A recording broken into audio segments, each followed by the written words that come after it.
Tiga orang dalam satu keluarga tewas dalam kebakaran permukiman di Pademangan Timur, Jakarta Utara pada Sabtu 22 Oktober 2022 malam kemarin. Jenazah merupakan seorang ibu dan dua anaknya ditemukan dalam posisi tengah berpelukan di balik puing-puing reruntuhan rumah.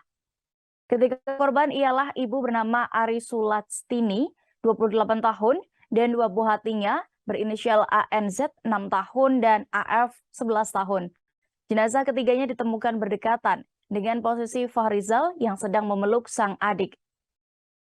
Ketua RT 08 RW 10 Pademangan Timur, Herno menduga pada saat kebakaran terjadi, kedua anak-anak itu sedang tertidur dalam rumah. Sementara sang ibu yang diduga masih terjaga berupaya menyelamatkan kedua buah hatinya. Setelah dievakuasi, ketika korban langsung dimasukkan ke dalam kantong jenazah untuk dibawa ke Rumah Sakit Cipto Mangunkusumo guna proses autopsi.